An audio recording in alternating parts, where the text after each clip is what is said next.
The transitional program can be one of three things. One of which is a reformist banality. This is the use which is made of it by the Mandelites and episodically by quite a lot of the other Trotskyists, that the idea of transitional demands in particular and a transitional program turns out to mean whatever ideas are popular with the or are thought to be capable of catching the attention of the broad masses, and then, yeah, this is just a reformist banality. Secondly, it can be an alibi for having no program at all. This is essentially the position of the Socialist Workers' Party, the consequence of which is in reality not that you have no program at all, but you have a program which is Marxism, Leninism, Tony Cliff thought. I.e. A cult of the personality, in this case of several dead people. The third is not a reformist banality either, but a license for Bakuninism. And this is the way in which it's used by the international, the Earlerite tendency now, the self-called Bolshevik tendency, by Workers' Power and by a number of other small Trotskyist organizations, in which the idea of the transitional program is this is a program which is very specifically going to mobilize the working class to create workers' councils and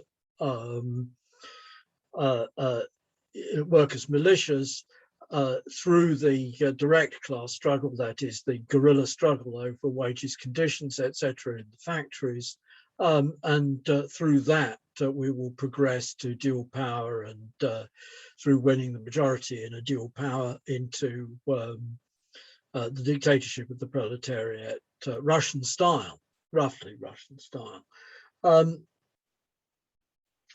This is in fact Bakuninism, because what it does is it tries to circumvent the issue of the working class coming to consciousness of the fact it needs to take the leadership in the society as a whole by engaging in properly political struggles, that is to say, struggles to give its policies the effect of general laws. This is Marx's distinction between a series of economic struggles for the 8-hour day and a political struggle for the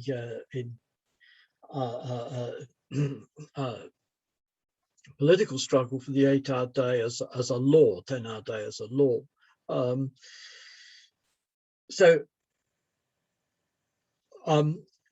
Having said that, therefore, it's not as simple as the title indicates. What I'm actually going to do, I've written polemically against Trotskyist comrades on this issue now on more than one occasion, and there's a series which is linked in the handout, which is actually linked on another page on the transitional program, permanent revolution and related matters. But what I'm actually going to do in the first place, and I think probably for most of the talk, is talk about where the idea came from, with a view to understanding where the idea came from helps us to understand why actually it's had no serious political purchase except to define various Trotskyist groups as an article of faith.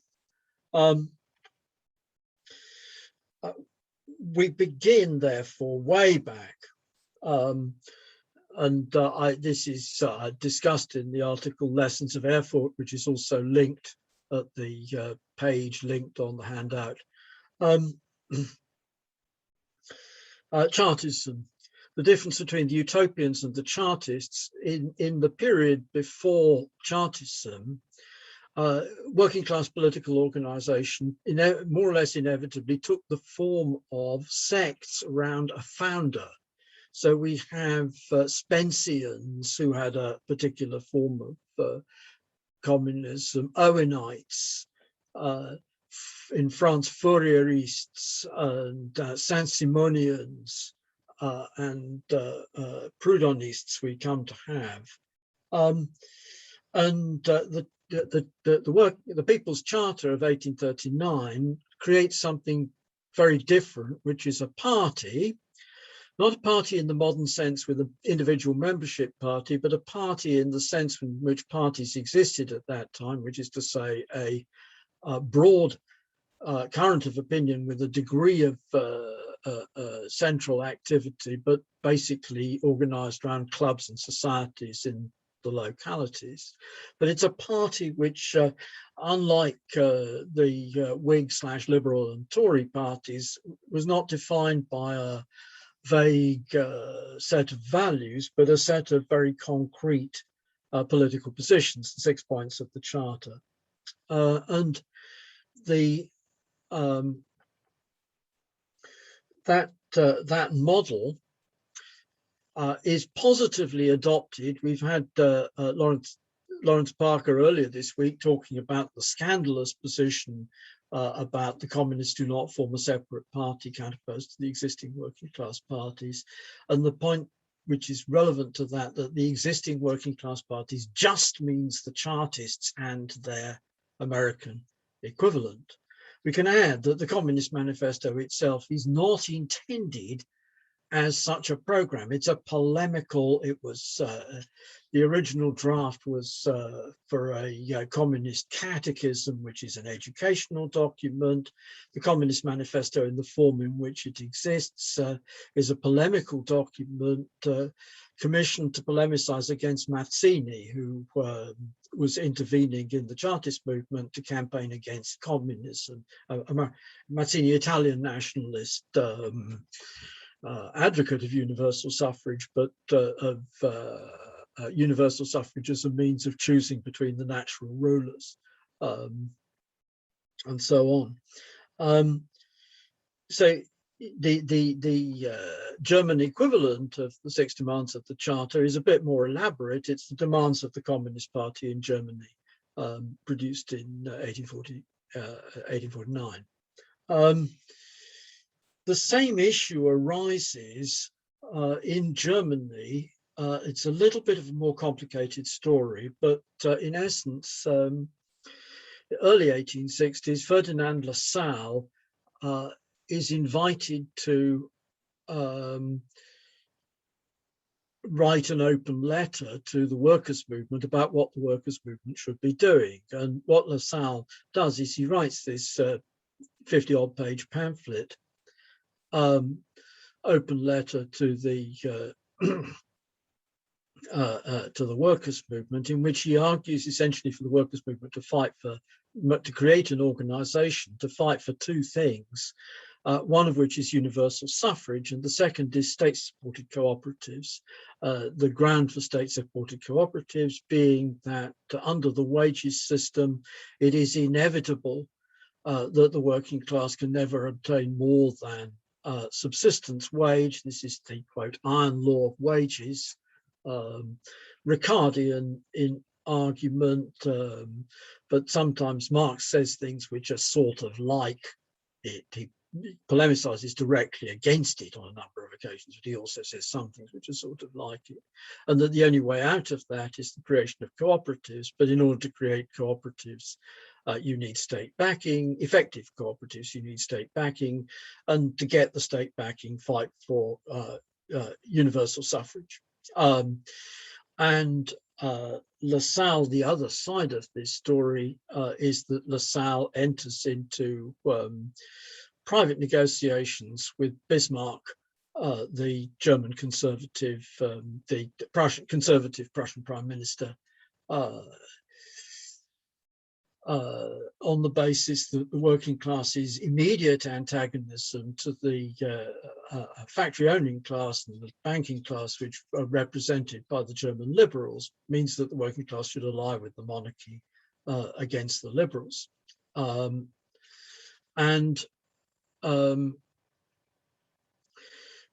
Lassallians, however, do get two things arising out of Marxism, one of which is, in fact, three. One, the sort of struggle for political power. Two, the need for an independent workers' party. And three, this is not Marx, but independent Lassalle, the idea of a political party which is based on membership. But the Lassallean party adopts Ferdinand Lassalle's open letter as its program, and moreover adopts a constitution which has the effect that there is a Congress, episodic Congress, which then elects a president who is an absolute dictator, what might be called Labour monarchism.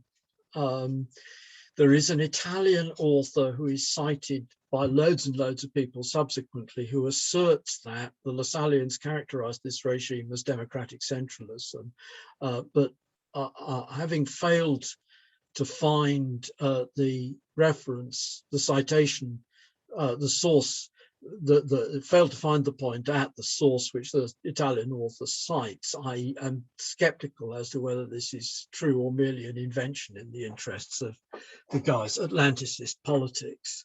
Nonetheless, the Lassallean General Workers' Association takes off and has relatively large numbers, but its dictatorial regime leads to splits.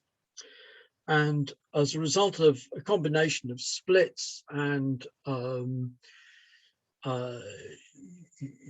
Liebknecht doing entry work in the Liberal Party in Saxony, we get the Eisenach Party created in 1869, and the Eisenach Party creates the general form program of a general outline of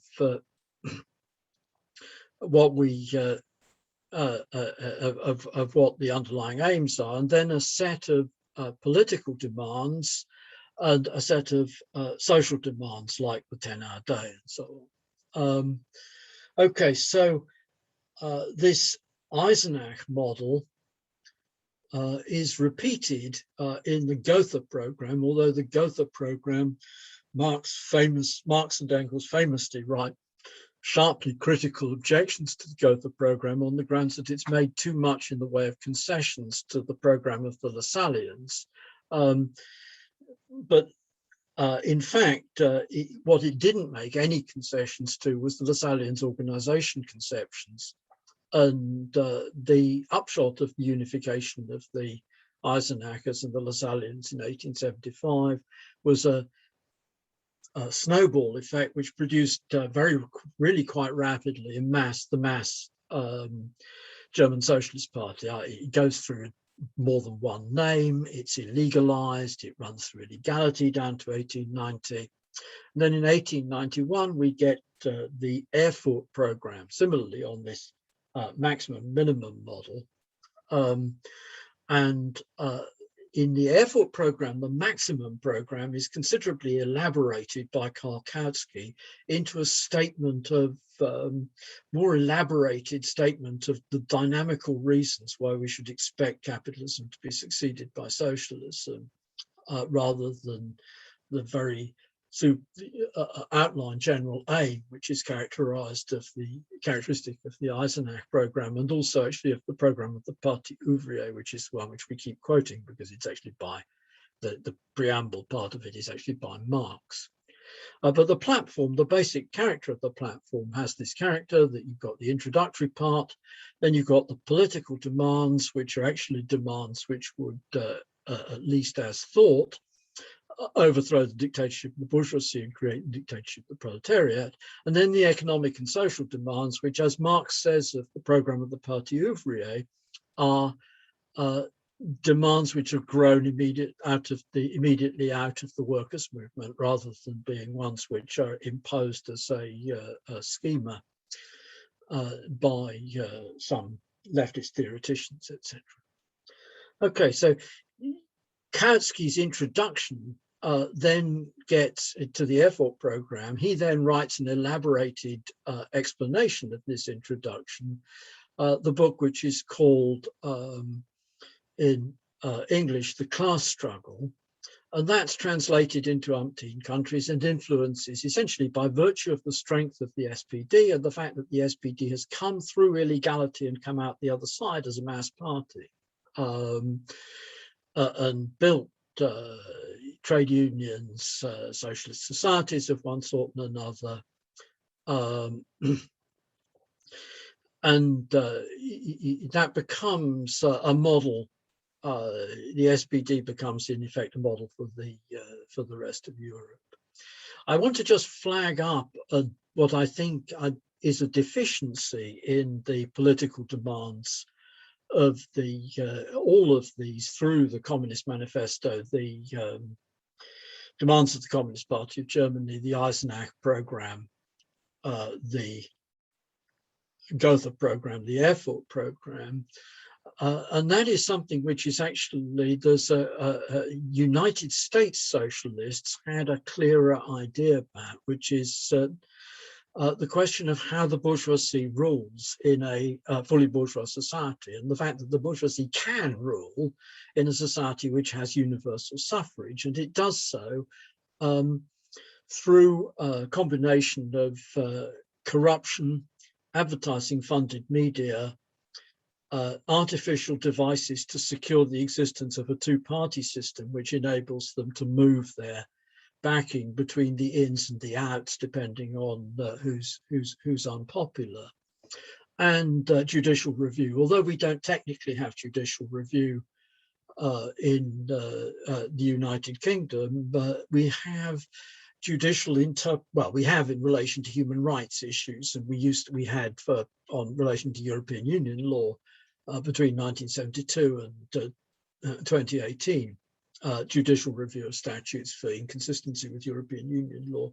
But we do have judicial interpretation of statutes, and the interpretations which judges put on statutes can be extraordinarily startlingly inconsistent with the purposes of the statutes. I've written on this elsewhere, and I won't talk further about it here, but the point is that there is a sense in which when Marx says of the democratic demands of the Gotha program that they're merely the litany of the bourgeoisie's demands, that's a true statement, in spite of the fact it's actually plagiarized from Bakunin, and that he doesn't propose anything else. And the reason is, of course, because the experience of this government under the power of the judiciary, the press barons, and the corrupt two-party system was a peculiarly English and American experience at the time when the socialists were writing mainly on the European continent. Okay, so the next step is the Fabian celebrity convert. Fabianism as a political tendency grew up in the 1880s in England in response to the emergence of the first socialist groups, the organized socialist groups, the Social Democratic Federation and the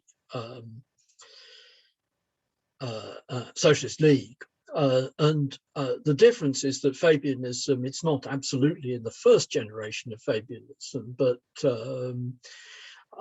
is that Fabianism was an advocate of gradual, rather than forming independent workers' organizations, gradually working to change society from within the framework of the broad liberal coalition. This approach of coalition politics within the framework of broad coalitions with liberals seemed to become attractive, particularly as a result of the creation of the London County Council in 1889, which was from the moment of its creation dominated by a lib-lab / progressive, moderate progressive, they called themselves, coalition, and the fight between these guys and the other side being the Tories. So that it was the collectivist wing of the Liberal Party rather than the pure individualist wing of the Liberal Party. And the other side of it is that in Bavaria, which had a rather more liberal constitution than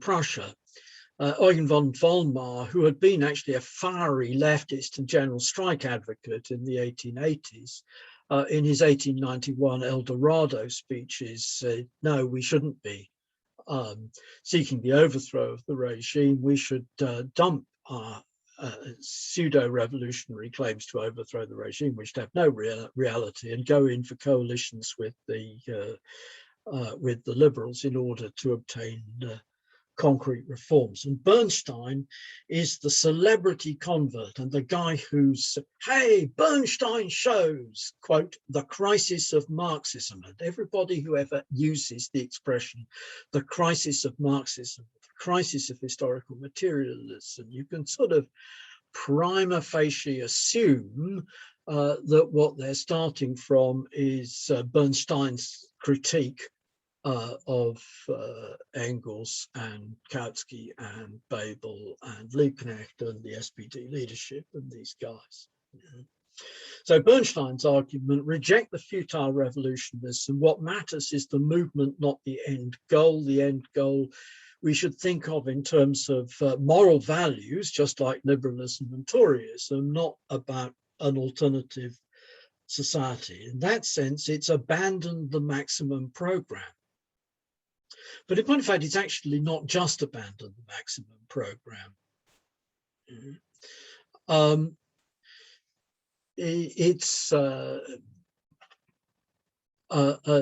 abandoned the maximum program and those elements of the minimum program which are politically offensive to the capitalist class, so it's to the liberals. So it's actually, yes, we can unite with elements of the liberals around universal suffrage, but as long as we dump, for example, the abolition of the standing army and the creation of a popular militia, which, contrary to Marx, is in critique of the Gotha program, is not something that the liberals are happy with as a general rule.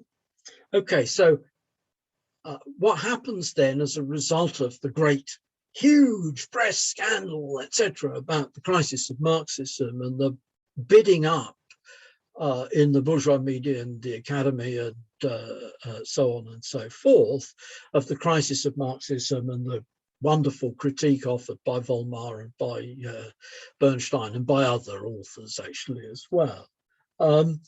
First off, we get very concrete and elaborated polemics against this by Luxemburg, by Kautsky, and by Parvus. I should say the other way around, Luxemburg, Parvus, and Kautsky. Ben Lewis has been translating the Kautsky and Parvus texts, which are extremely interesting in relation to discussions. But it isn't just that. We've also got in this context, Kautsky on the agrarian question, Kautsky's 3 articles series on colonialism, which Ben and Zori translated a few years ago, and I wrote an introduction to. Parvus on the world market and the agrarian question. That's untranslated, regrettably, because it's actually interesting and important about illusions in protection of peasant agriculture. That's one level, but then there's another level which is larger and more extensive and goes on, which is to say, fuck the minimum program. And we have different approaches, a series of different approaches to this. One is revolutionary syndicalism. Georges Sorel in France, Bernstein is basically right, but the alternative is the revolutionary strike struggle rather than as opposed to political action.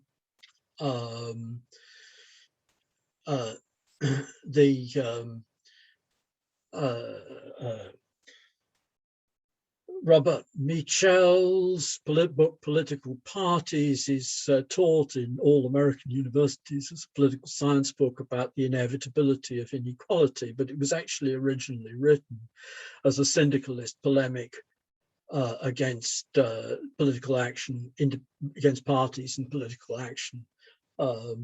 Michel's, of course, subsequently became a fascist in post-revolutionary periods. Arturo Labriola, Italian revolutionary syndicalist, again post-1918 fascist. Secondly, is impossibilism. This is the British peculiar version of maximum program only. Martin Crick discusses, there's also discussion by Adam Buick on the centenary of the Socialist Party of Great Britain. This is the origins of the Socialist Party of Great Britain.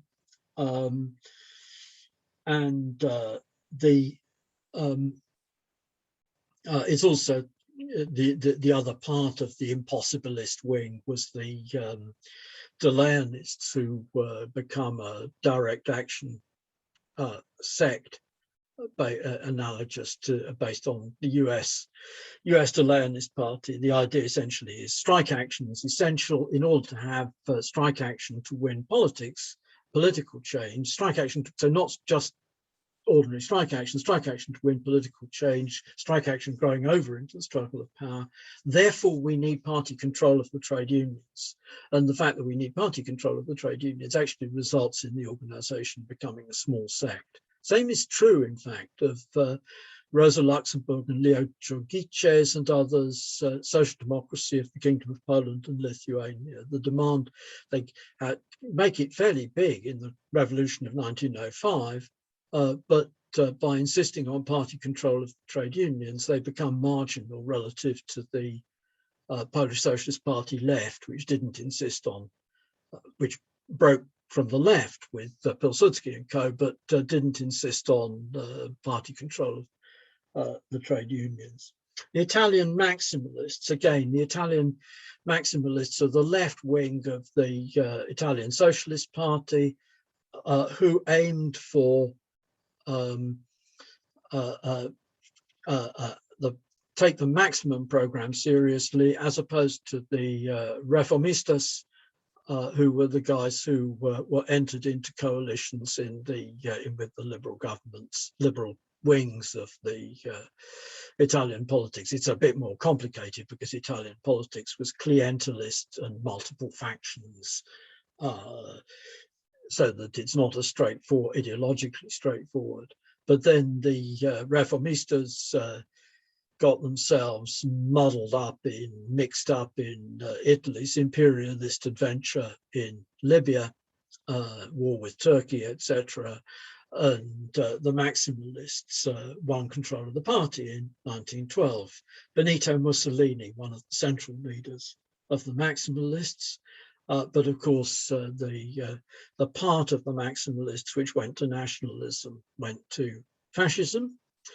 The part of the maximalists which didn't go to nationalism after 1914 turn out to be, like the SPGB, we want the maximum program, but in order to win the maximum program, we have to win the absolute majority, not in favor of the minimum program, but in favor of socialism as such. And this turns out, actually, because we've dissolved the minimum program, which is at least half of it a program of political demands for transformation of the state power, that we are not prepared to fight for the overthrow of the state power. And this is the basis on which the Italian maximalists wind up in the Comintern briefly, and then out of the Comintern after 1921, and then in fact actually playing a disastrous role in the run-up to the creation of fascism in Italy. Luxembourg, 1919, on the Spartacus program. The minimum program is obsolete. The question posed now is that of the maximum program. But what do we mean by the maximum program? I jump back a little to Kautsky's book, The Social Revolution, which is part of the response to Bernstein. And the essence of the point is this, that Kautsky, in this text, which I put on the handout, has diluted the minimum program, that the minimum program is turned into the program of the bourgeois revolution, as though the program of the bourgeois revolution included the 8-hour day. I'm sorry. And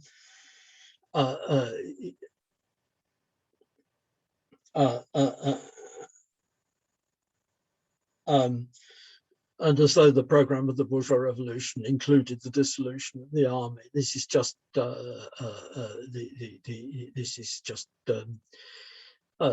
not very serious stuff. But he's also actually downgraded the maximum program. So the maximum program, instead of being the image of the future cooperative commonwealth in which we have superseded class altogether,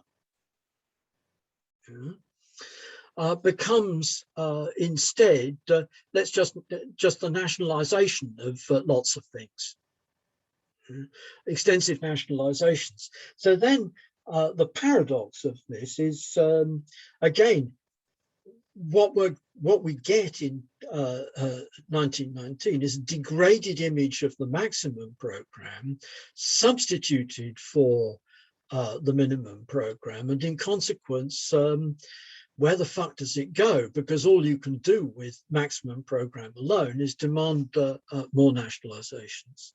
And indeed, actually, the Kautsky socialization, Kautsky's action program stuff, which Ben again has translated, Kautsky's role in the German Provisional Government Socialization Commission is essentially to focus on socialization, while we leave in Kautsky's work and in the actual practice, we leave the Kaiser state intact, except for substituting a directly elected president.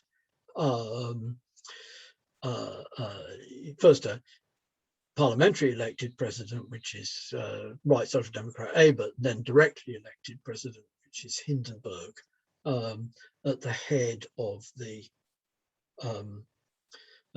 the regime. So just as Engels characterized the French Third Republic as being the empire of 1799 without the emperor, so the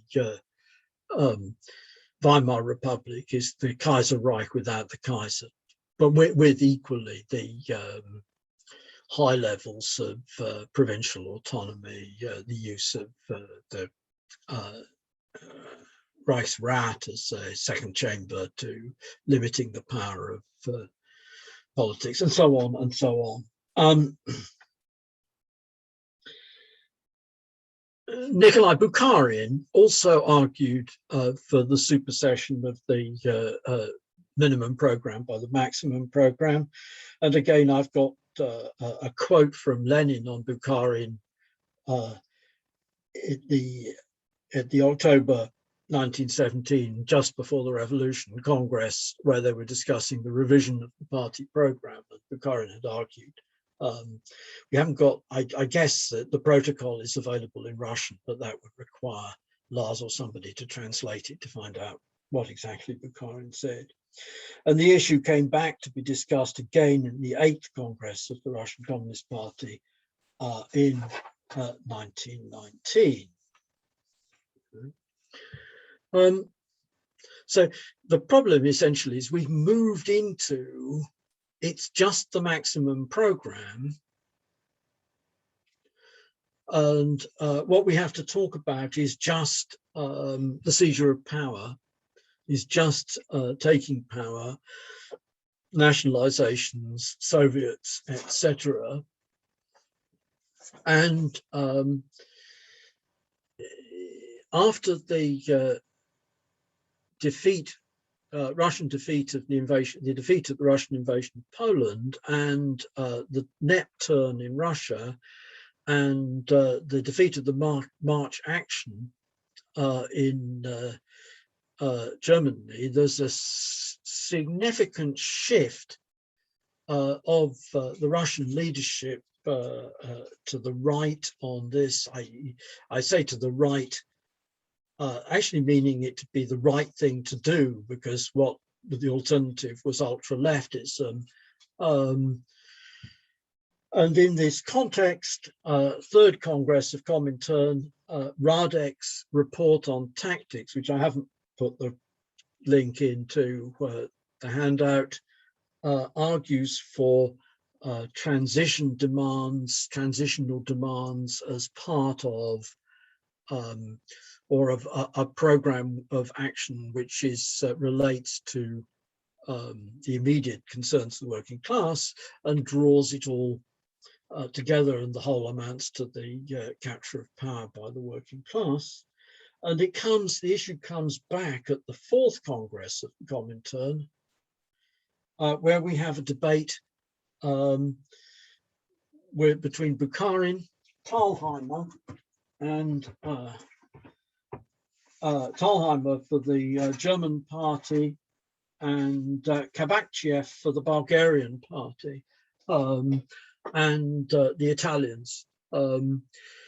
Fairly clearly the Russian delegation is split on this question, though it's not transparent in the texts which John Riddell has translated. In essence, Bukharin argues against transitional demands and certainly against their being included in the Comintern program. And his argument is essentially, and I think actually it's not a bad argument, that what we're concerned about is agitational, is not programmatic demands, but agitational techniques which shift from week to week. And therefore, though you can have a party action program, separate from the main party program, which responds to these agitational issues arising from week to week, to put them into the party program, he says, is to open the door to opportunism. And what, of course, he means by opportunism is not is the minimum program, because the context is polemics against the separation of minimum and maximum program. Thalheimer argues for transitional demands as part of a minimum program. That's clear in the translated in the translated text, and it's also reflected in different readings. So, for example, J.T. Murphy, reporting the Congress, regarded it as being a debate about minimum program. Kabakchiev from Bulgaria similarly argues that the conditions of the political struggle in Bulgaria show that the minimum demands, in this case, the demands, political demands around universal suffrage democracy and so on and so forth, become transitional because they're unattainable under capitalism because of the crisis of capitalism. The Italian delegation, this is still, take the view that this is still that they go along with Bukharin, but they go along with Bukharin on the basis, however, that they think that this is all concessions to the social democracy and the minimum program. The debate is adjourned. There is a meeting of the Russian delegation. There is then a statement issued by Lenin, Trotsky, Zinoviev, Radek, and Bukharin on behalf of the Russian delegation, which is broadly along the lines of Radek's position and Thalheimer's. That is to say that Bukharin has been beaten into line on this, but he's been beaten into line by using the formulation transitional as opposed to the formulation minimum.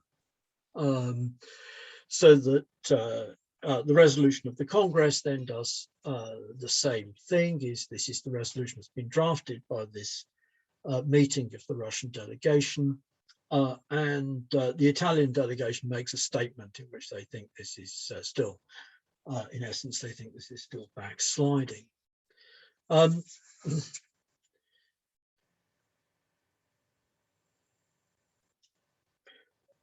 At the Sixth Congress, 1929, the program of the Communist International, which is in fact adopted, actually contains an explicit statement against transition, or more exactly for limits to transitional slogans. When the revolutionary tide is not rising, the Communist parties must advance partial slogans and demands that correspond to the everyday needs of the toilers and combine them with the fundamental tasks of the Communist International. The Communist parties must not, however, at such a time, advance transitional slogans that are applicable only to revolutionary situations, for example, workers' control of industry, etc. To advance such slogans when there is no revolutionary situation means to transform them into slogans that favour merging with the capitalist system of organisation.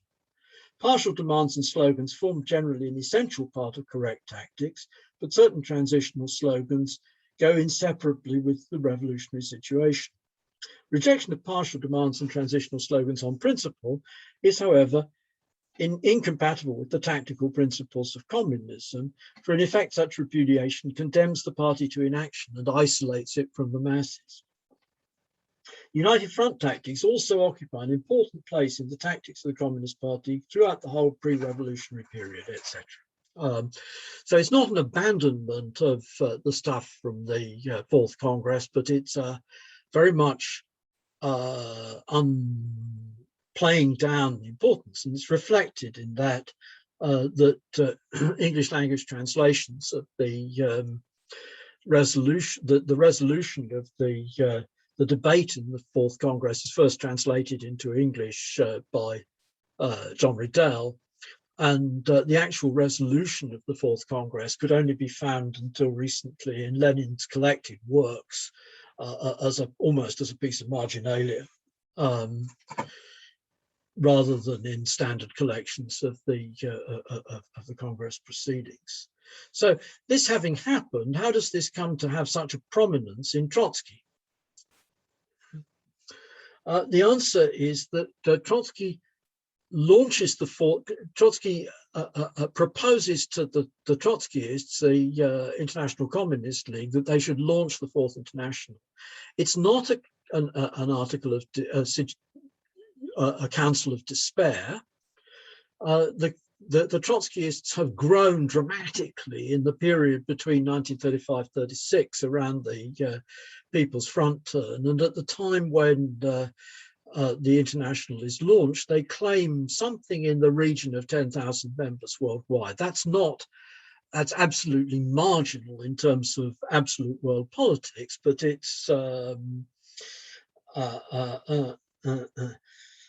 at least doubling in size from 1935-36, probably actually considerably more than doubling in size, and certainly from the time when the International Left Opposition was launched in the early 1930s. They've moved from a couple of hundred people to 10,000. So they can think of themselves as growing very dramatically.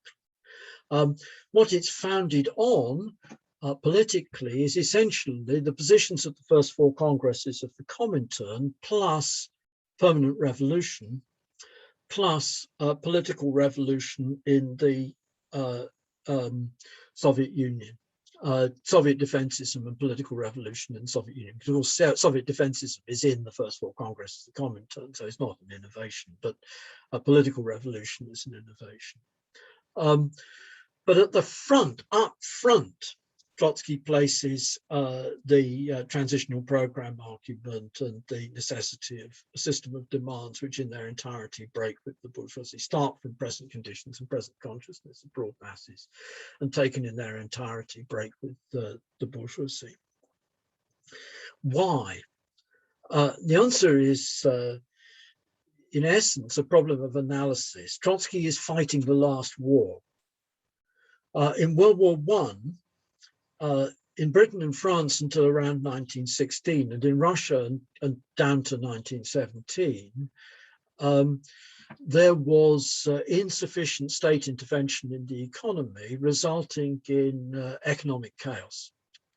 In Germany, the same result was produced. There was substantial state intervention in the economy and effective planning, which allowed Germany to survive under the intense blockade, a serious effort to starve Germany to death in 1914 to 1916. But the Hindenburg-Ludendorff regime by diverting vast quantities of production and resources to the immediate war production for the fronts, in essence, wrecked the German war planning operation. And so you get the same thing. So you get massive inflation combined with very considerable unemployment and economic dislocation, in spite of the fact that the economy is being driven forwards by, in an odd way, by war production. And in that context, the expectation, therefore, that one could win the masses by slogans like sliding scale of wages, which is essentially a measure. The sliding scale of wages, the idea essentially is you fight for wages to automatically rise along with inflation. Immediately, of course, the bourgeoisie fiddles the food basket, so you demand workers' control of the food basket. The effect of sliding scale of wages plus workers' control of the food basket is, in fact, to abolish the character of the wage as a wage and turn it into a rationing arrangement, that you're deciding that the workers should get, that the workers' control institutions are deciding what the workers should get in real terms rather than in money terms. So you're demonetizing the wage. Similarly, in introducing the sliding scale of hours, you're saying we should reduce working hours until everybody is employed, the effect of which is that it very rapidly becomes immediately the case that we have to decide through the workers' control institutions who should work where and for what hours and time and so on and so forth. So in effect, what we're doing is transition into war communism, highly transition directly into planning in kind, planning in natura.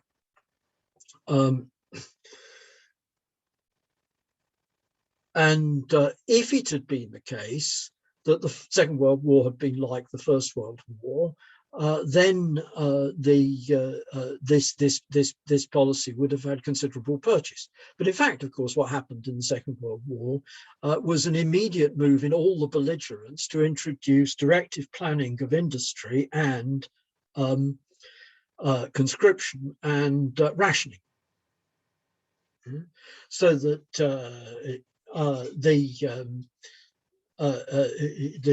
in this situation, neither the sliding scale of wages nor the sliding scale of hours has the slightest purchase on politics. Further, the expectation, which is also in the transitional program, is that there will be stable fronts. The reason for supposing that there will be stable fronts, which Trotsky wrote explicitly in the military writings in 1921, maybe a bit later, in his military writings anyhow, around towards the end of and after the end of the Russian Civil War, is that industrialization in Russia and improvement of conditions, etc., will produce the same sort of frozen fronts as the Western Front, so that the Eastern Front in 1941-45 would be more like the Western Front in 1914-18, and so you get frozen fronts on both sides. Under this condition of attrition warfare, Trotsky expected that the Stalinist regime would break up between the faction of Butenko, who was a Soviet diplomat who went over to fascism, and the faction of Rice, who was a KGB operator who went over to Trotskyism and was immediately assassinated. So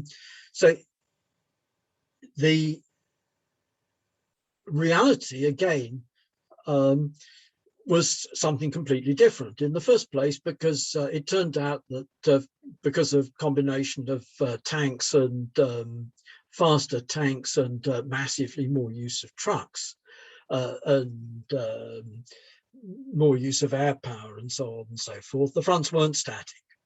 There was no static front. So, well, there were some static fronts in the Second World War in particular. The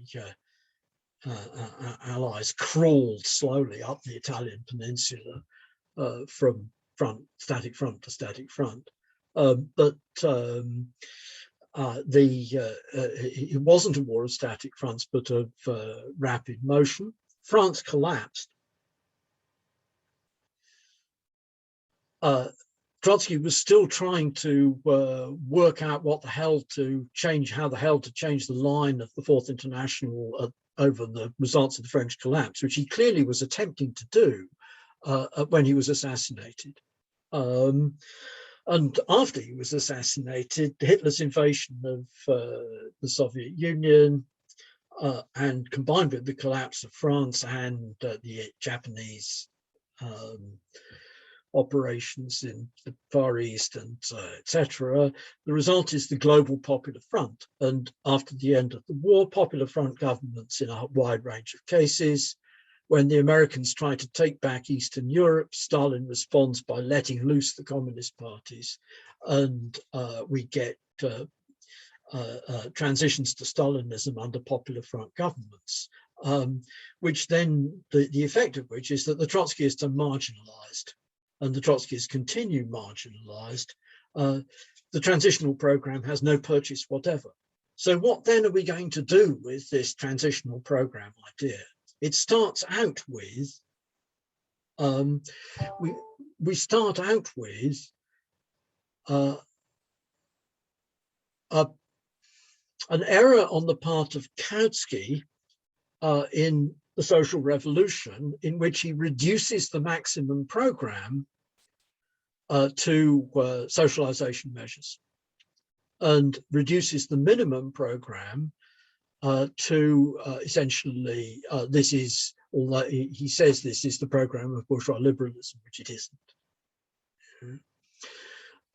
Then a response to the revisionist / Bernsteinians arguments for minimum program only, meaning not even the minimum program, but actually the economic components of the minimum program and those components of the political element of the minimum program, which the bourgeoisie, which the liberals are happy with, subordination of the working class to the liberals. And response to that of forget the minimum program, go to the maximum program. In the Comintern, we have an initial phase when it looks like we're going for revolution right now is on the agenda. We can forget about the minimum program. And then at the point at which it becomes clear that revolution in the West is not right now about to happen, we have to think about the minimum program again. And in that context, however, there's a fight about for or against the minimum program, which is fudged by the use of this expression, transitional demands, transitional program. This is a fudge, to fudge over the difference between people who thought you should have maximum program and people who thought you should have you should elaborate a minimum program. And then Trotsky, who I guess probably on the basis of what he wrote in 1905, 1907, that probably Trotsky was on the Luxembourg-Bukharin side, though it's not terribly easy to see because he's too busy with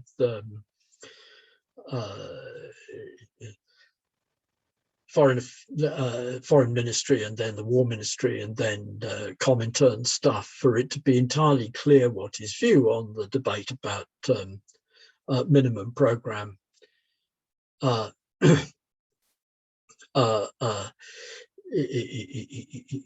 what his view was or would have been, etc. However, I guess that from what Trotsky wrote elsewhere, which I quoted in some of the articles which are linked on the page, that Trotsky probably would have been on the Bukharin side of this. So we get the fudge, but then we get Trotsky picks this up. And he picks this up for perfectly rational reasons, that on the basis of his expectations of what's going to happen in 1939-40, it would be an appropriate immediate approach to politics. But what he thinks is going to happen in 1939-40 is just wrong. And the consequence is that he's marginalized, not he's marginalized, the Trotskyists are marginalized after his assassination. And going along with that, what the hell do we make of this transitional program idea? It's not actually deep theory, it's fudge. This fudge inevitably turns into, in reality, maximalism / syndicalism on the one side, and on the other side, pure opportunism, which I expressed as being either whatever the hell is popular is a transitional demand, or the a la the Mandelites, or we don't want a program at all. It's all a matter of tactical choices. Now, actually, there is a consequence of this, which is, although by having this, we've abolished the program in reality, because step one was that we diluted both the maximum and minimum program in Kautsky's writing. Step two was we go then for maximalism in this diluted form of more nationalizations. Step three, we say transitional program, but transitional program, actually, Bukharin was right in the Fourth Congress to say that this is writing into the, if we really say transitional demands, meaning things which make a link between present consciousness of the masses and the workers taking power, that's just writing day-to-day agitation into the program.